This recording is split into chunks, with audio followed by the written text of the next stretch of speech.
नमस्कार दोस्तों, हमारे एजुकेशनल प्लेटफॉर्म विद्याजड़ में मैं सिद्धनाथ मिश्रा आप सभी लोगों का स्वागत करता हूं। जैसा कि आप देख ही रहे होंगे कि अब हमारे साथ एक प्रॉपर लेखपाल की तैयारी शुरू हो चुकी है। अलग अलग विषयों के, जैसा कि मैंने कहा था, अलग अलग एक्सपर्ट आ रहे हैं और आपको अलग अलग विषय जो कि लेखपाल परीक्षा के लिए, यूपी ट्रिपल एससी की अन्य परीक्षाओं के लिए महत्वपूर्ण है, उनका पठन और पाठन कार्य बहुत सुचारू रूप से चल रहा है। मैं बस आपसे यही कहूंगा कि जैसे कोई छात्र आता है, पूछता है कि सर ऐसी कोचिंग बताइए कि जहां जीरो से शुरू हो। जीरो से देखिए, जो पढ़ा रहा है सब जीरो से ही पढ़ा रहे हैं। आप ये देखिए कि अगर आपको जहां का समझ में आ रहा है उनसे जुड़िए और टिल सिलेक्शन वहां तक जुड़े रहिए। जैसे जो लोग हमसे जुड़ना चाहते हैं अभी से जुड़े, हमारे चैनल को सब्सक्राइब करें और हमारा कॉन्टैक्ट नंबर दिया गया है, उस पर संपर्क करें। जो भी समस्याएं आ रही हैं, हम एक मेंटोर की तरह आपको हर तरीके से गाइड करेंगे। हमारी टीम पूरी तरह से सक्षम है, आप लोगों के लिए समर्पित है, तो आप लोग संपर्क कर सकते हैं। साथ ही साथ जिन्हें जो लखनऊ में हैं और मिलने आना चाहते हैं वो मिलने भी आ सकते हैं, ताकि आपकी ये तैयारी बहुत सुचारू रूप से चल सके। हम चाहते हैं एक गाइडेड प्लान के तहत हो कि जब परीक्षा हो और हमारा छात्र वहां बैठे तो लेखपाल की परीक्षा में वो 90 से भी अधिक अंक पाने में सक्षम हो सके। ऐसी हम ईश्वर से प्रार्थना भी करते हैं। साथ ही साथ इसी उद्देश्य से हमने ये बैच शुरू किया है, तो स्वागत है। अब मैं क्या करूंगा कि आज से मैं इतिहास विषय आप लोगों को पढ़ाना स्टार्ट करूंगा। कैसे क्या रूपरेखा रहेगी इतिहास विषय की, क्योंकि ये एक बड़ा विषय है और चाहे जो भी परीक्षा आप देते होंगे, इतिहास बहुत महत्वपूर्ण विषय है। इतिहास के जो आजकल प्रश्न आ रहे हैं, कभी जटिल प्रश्न आ जा रहे हैं, कभी सरल प्रश्न आ जा रहे हैं, तो हमें एक होलिस्टिक व्यू लेकर के चलना है। तो आइए शुरुआत करते हैं। देखिए, इतिहास का सबसे पहले अर्थ क्या होता है ये जानना जरूरी होता है। तो इतिहास का अर्थ होता है कि इति धन हास, दो शब्दों से मिलकर के ये बना हुआ है। तो ऐसा ही हुआ होगा, यानी जो घटनाएं पूर्व में हो चुकी हैं, जिनमें कोई परिवर्तन नहीं हो सकता है, वही इतिहास है। इसको तीन भागों में इतिहासकारों ने विभाजित किया है। एक पूरा पाषाण काल, एक पूरा ऐतिहासिक, एक आद्य ऐतिहासिक और एक ऐतिहासिक। तो पूरा ऐतिहासिक उन्हें कहा जाता है जिन काल में ना तो कोई लिपि हमें प्राप्त होती है, ना ही जिनका कोई लिपि प्राप्त हुई, ना ही कोई साक्ष्य। इस तरह से हमें केवल साक्ष्य ही मिल पाता है बस। आद्य ऐतिहासिक में हमें लिपि तो प्राप्त है, लेकिन हम उसे पढ़ने में सक्षम नहीं हो पाते हैं। जैसे कि सिंधु घाटी सभ्यता। अब सिंधु घाटी सभ्यता की लिपि तो हमें प्राप्त है, लेकिन हम उसे पढ़ नहीं पाते हैं। इसके बाद ऐतिहासिक काल आता है। तो ऐतिहासिक काल में क्या होता है कि हम लिपि भी हमें प्राप्त है और हम उसे पढ़ने में सक्षम हो पाते हैं। इस तरह से होता है। आइए शुरू करते हैं कि इतिहास को हम कैसे पढ़ाएंगे। कहते हैं इतिहास अपने आप को दोहराता है, लेकिन ये गलत है। इतिहास केवल उन लोगों के लिए अपने आप को दोहराता है जो उससे सबक नहीं लेते हैं। जैसे कि हमने कहीं, मान लीजिए, टेस्ट सीरीज की, कहीं पे पढ़ाई की, लेकिन हम सही कोचिंग और सही मेंटोरशिप में नहीं जा पाए और हमारा सिलेक्शन नहीं हुआ, फिर हम जाकर के फिर वैसा ही कुछ करते हैं, तो इतिहास अपने आप को दोहराएगा और रिजल्ट नहीं होगा। जब आप सही जगह सही डायरेक्शन में पढ़ेंगे तो निश्चित ही रिजल्ट आपका होगा। तो आइए शुरुआत करते हैं। कहते हैं इतिहास दो धारी तलवार की तरह होता है। जैसे एक सुई होती है, तो सुई का क्या काम है, वो कपड़े सिलने के भी काम आती है और किसी के चुभोने के भी काम आती है। तो इसी तरह इतिहास होता है। तो इतिहास का हम सकारात्मक प्रयोग करें, ये डिबेट, निगेटिव पॉइंट बनाना किसी राजनेता के खिलाफ, इनसे नहीं होता है कि यूनिवर्सिटी में बैठ के गांधी और नेहरू पे चर्चा करके सिलेक्शन नहीं होता है। सिलेक्शन होता है जो कोर चीजें हैं, जो एग्जामिनेशन में पूछी जाती हैं, उनको पढ़ने से सिलेक्शन होता है। तो आइए शुरुआत करते हैं। देखिए, इतिहास को तीन भागों में हमने डिवाइड किया है जो हमें पढ़ना है। सबसे पहले प्राचीन काल है, फिर मध्यकाल पढ़ेंगे, और इसके बाद सबसे महत्वपूर्ण, जहां से सर्वाधिक प्रश्न पूछे गए हैं और पूछे जाते रहेंगे, वो है आधुनिक काल। क्योंकि आज की जो भी हम व्यवस्थाएं देखते हैं, जैसे कि कभी राजतंत्र था, अचानक से हम देखते हैं लोकतंत्र आ गया, तो कैसे ये चीजें पॉसिबल हुई, इन सब चीजों को समझने के लिए हमें इतिहास को समझना भी होगा। तो ये ऐसा विषय है जो रटना भी है और समझना भी है, दोनों चीजें साथ साथ चलेंगी। तो मैं थोड़ा सा समझाने का और कई सारे फैक्ट्स आपको बताने का प्रयास करूंगा अपनी इस क्लास में। तो 3 भागों में प्राचीन काल, मध्यकाल और आधुनिक काल, 3 भागों में विभाजित किया गया है। प्राचीन काल को हम जब पढ़ाएंगे तो 2 भागों में हमने कर दिया है डिवाइड, कि पूरा पाषाण काल से लेकर के सिंधु घाटी सभ्यता, इनका एक अलग से नोट्स और चीजें आपको पढ़ा दी जाएंगी। वैदिक काल जो है, तो उसके बाद सिंधु घाटी सभ्यता के बाद वैदिक काल से लेकर के राजपूत काल तक के आपको अलग से पढ़ा दिया जाएगा और एक नोट्स प्रदान किया जाएगा। मैं चाहता हूं कि जो जो मैं बोलता है, मैं थोड़ा धीमे भी बोल रहा हूं, कि जो छात्र नोट करना चाहेंगे आगे की क्लासों में जो हम पढ़ाएंगे, तो अपना वो चीजों को वीडियो से ही नोट भी कर सकते हैं, जो भी इंपॉर्टेंट चीजें होंगी, और मैं बताता भी चलूंगा कि ये पॉइंट इंपॉर्टेंट है, इसे आप लोग नोट कर लें। इसके बाद राजपूत काल के बाद हम मध्यकाल में आ जाएंगे। फिर है, देखे कोई ऐसा नहीं है कि इतिहास में जो डिवीजन किया गया है वो ऐसा किया गया है कि प्राचीन काल चल रहा था, फिर मध्यकाल आ गया, फिर डिवाइड हो गया, फिर आधुनिक काल आ गया। ये केवल अध्ययन की सुविधा की दृष्टि से अलग अलग विद्वानों ने अपने हिसाब से डिवाइड किया है कि ये आधुनिक काल है, ये मध्यकाल है, ये प्राचीन काल है। तो उसी चीज को हम यहां समझने का प्रयास करेंगे।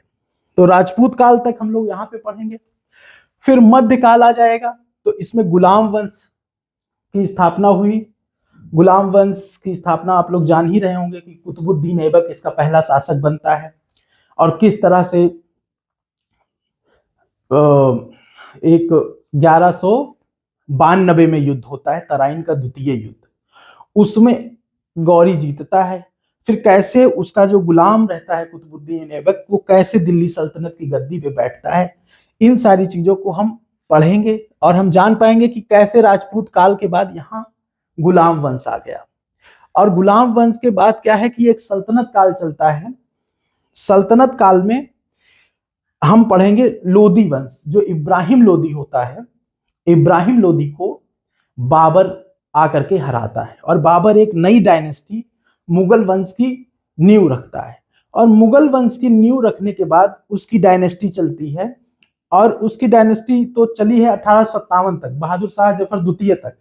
लेकिन हम यहाँ पर मध्यकाल में औरंगजेब की मृत्यु तक पढ़ेंगे, क्योंकि औरंगजेब की मृत्यु से पहले मुगल साम्राज्य का क्या कहते हैं, बोलबाला जैसा था भारत में। लेकिन कैसे मुगल एम्पायर डिक्लाइन होता है, कैसे उनके डिक्लाइन के बाद नई शक्तियां मराठे, अन्य शक्तियां सिख, ये सब उभर करके आते हैं, इन सब चीजों को हम यहां तक पढ़ने का प्रयास करेंगे। इसके बाद हम यहां से क्या करेंगे कि 1707 से 1857 जो आधुनिक काल आ जाएगा, इसमें हम 1707 से लेकर 1857 तक की घटनाओं को जोड़ने का और उन्हें समझने का प्रयास करेंगे कि कैसे औरंगजेब की मृत्यु होती है, फिर उसके जो उत्तरवर्ती शासक होते हैं वो किस प्रकार से कमजोर होते हैं। उसमें आप नाम सुनेंगे, लंपट मूर्ख एक शासक का नाम होता है, किसी शासक को रंगीला कहा जाता है उसके आचार विचार के कारण, किसी शासक को किसी अन्य नाम से पुकारा जाता है। ऐसे करके कैसे इतने बड़े जो एम्पायर था मुगल एम्पायर, और इतने महान शासक, उसमें अकबर जैसे महान शासक हुए, कैसे उनके उत्तरवर्ती जो बादशाह थे वो कमजोर होते चले गए, और कैसे इसका डिक्लाइन हुआ, इस चीज को हम समझने का प्रयास करेंगे। तो औरंगजेब की मृत्यु के बाद ये 1757 से अन्य चीजें पढ़ेंगे। फिर कैसे इनकी कमजोरी का लाभ अंग्रेजों ने उठाया, कैसे क्लाइव की कूटनीति आती है, फ्रांसीसी आते हैं, डुप्ले की नीति आती है, और कैसे सारे चीजों को समाप्त करके अंग्रेज एक सर्वे शक्ति के रूप में उभरते हैं। इसी में एक बहुत महत्वपूर्ण वार भी आता है। एक वार हुआ था पानीपत की थर्ड वार की, तीसरी लड़ाई हुई थी। तो पानीपत की तीसरी लड़ाई में क्या हुआ कि मराठे बहुत बड़ी शक्ति के रूप में उभर रहे थे, लेकिन पानीपत की तीसरी लड़ाई ने यह साबित कर दिया कि भारत में आने वाली अगली शक्ति मराठे नहीं होंगे, बाकी कौन होगा ये उस समय तक डिसाइड नहीं था।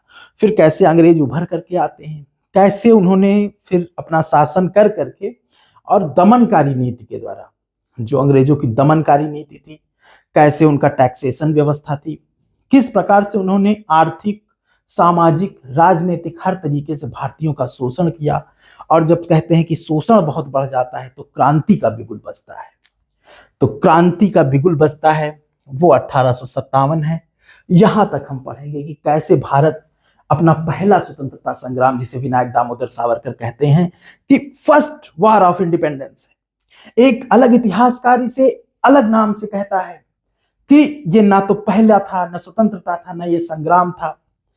तो कैसे अलग अलग इतिहासकारों के नजरिए हैं इस चीज को लेकर के, क्योंकि ये सब पूछा जाता है कि किसने ये कहा, किसने ये कहा, कौन कौन सी पुस्तकें लिखी गई, इन सब चीजों को बताया जाएगा। तो ये 1857 की क्रांति होती है। 1857 की क्रांति में हालांकि वो सफल नहीं रही, लेकिन अंग्रेजों को बहुत बड़ा सबक दे दिया कि ये भारतीय हैं, ये शांत बैठने वाली कौम नहीं है, ये अपने अधिकारों के लिए बड़ी से बड़ी शक्ति, जिसे उस समय कहा जाता था कि ब्रिटिश साम्राज्य का सूर्य कभी अस्त नहीं होता है, लेकिन ये भारतीय हैं, इनमें वो मद्दा है कि वो उस साम्राज्य का भी सूर्य अस्त कर सकते हैं। तो इसके आगे फिर 1857 की क्रांति होती है। अंग्रेज बहुत कुछ सीखते हैं। अब जो शासन था वो क्राउन के अधीन हो गया था। अब वो ईस्ट इंडिया कंपनी का शासन नहीं रह जाता है, वो ब्रिटिश क्राउन का शासन भारत में होने लगता है। और 1857 से लेकर के 1885 तक का एक दौर चलता है। बहुत सारे छोटे छोटे भारतीय संगठन बनते हैं, लैंड होल्डर सोसाइटी और इस तरह के संगठन बनते हैं। फिर इसके बाद क्या होता है कि एक बड़ा संगठन, डफरिन नाम का एक अंग्रेज रहता है, कहते थे कि कांग्रेस डफरिन के दिमाग की उपज है। तो एक बड़ा संगठन इंडियन नेशनल कांग्रेस 1885 में अस्तित्व में आता है। ईस्ट इंडिया कंपनी का शासन तो यहीं समाप्त हो गया था, लेकिन ब्रिटिश क्राउन के शासन में भी बहुत सी कमियां आ रही थी। तो उनको दूर करने के लिए भारतीय अपनी आवाज उठाने के लिए एक मंच चाहते थे। तो वो मंच हमें मिला 1885 में इंडियन नेशनल कांग्रेस के रूप में। कई विचार फिर पे आए कि इंडियन नेशनल कांग्रेस एक सेफ्टी वॉल्व की तरह से है। अब इसको सेफ्टी वॉल्व इसलिए कहा गया, जैसे कुकर में सेफ्टी वॉल्व होता है, तो कुकर को फटने से बचाने के लिए उसमें सेफ्टी वॉल्व लगा दिया जाता है। ऐसे ही कुछ विचारकों ने कहा कि कांग्रेस सेफ्टी वॉल्व की तरह है कि जो भी भारतीयों के अंदर विद्रोह या आग रहेगी वो यहीं पे समाप्त हो जाएगी। तो हम बड़ी क्रांति जो 1857 में जैसी क्रांति देखे थे, ऐसा हमें नहीं देखना पड़ेगा। लेकिन ऐसा नहीं था। कांग्रेस भारतीयों का प्रतिनिधित्व करने वाला बहुत ही सशक्त संगठन बन के उभरता है। बहुत बड़े बड़े राजनेता हमें इस संगठन से मिलते हैं। इसके बाद देखते हैं हम कि कांग्रेस की स्थापना हो जाती है। फिर एक दौर चलता है गरमपंथी, नरमपंथी। कुछ लीडर होते हैं जो मानते हैं कि प्रेयर, पिटीशन और प्रोटेस्ट, जैसे हम प्रार्थना करें, अपनी दलील दें और आंदोलन करें, इससे हमें अंग्रेजों से अपने अधिकार मिल जाएंगे। लेकिन साथ ही साथ कुछ गरमपंथी भी थे। उसमें नाम आता है लाल बाल पाल, यानी लाला लाजपत राय, बाल गंगाधर तिलक और विपिन चंद्र पाल। ये थोड़ा गरमपंथी थे। ये मानते थे कि केवल दलीलों से काम नहीं चलेगा, हमें कुछ बड़ा करना होगा। तो इस चीज को हम यहाँ पे देखते हैं 1885 से लेकर 1905 में। 1905 में एक बहुत बड़ी घटना घटती है। भारत का उस समय का हृदय कहा जाने वाला बंगाल का विभाजन होता है। बंगाल का विभाजन केवल बंगाल का ही विभाजन नहीं था, यह भारतीयों की भावनाओं का विभाजन था। जगह जगह से क्रांति की ज्वाला उठ खड़ी होती है और एक आंदोलन के मोड में पूरे भारतीय आ जाते हैं। कहीं बंद होता है, कहीं पर विदेशी कपड़ों की होली जलाई जाती है और अलग अलग तरीके की चीजें चलती हैं। तो ये सब चीजें हमें, जब बंगाल का विभाजन लॉर्ड कर्जन करता है उस समय होता है। तो बंगाल का विभाजन हम उसमें पढ़ लेंगे। चीजों को। और बंगाल के विभाजन के बाद भारतीयों के अंदर अपनी संस्कृति को लेकर, अपनी चीजों को लेकर के एक अलग जागरूकता आई।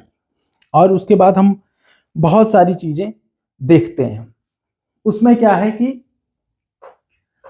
1905 से लेकर के 1947 तक का इतिहास हम पढ़ेंगे। इसमें इसी दौर में एक बहुत महान नेता आता है, भारतीय राजनीति को पूरी तरह से बदल देने वाला राजनेता, गोपाल कृष्ण गोखले का वह शिष्य जो कहीं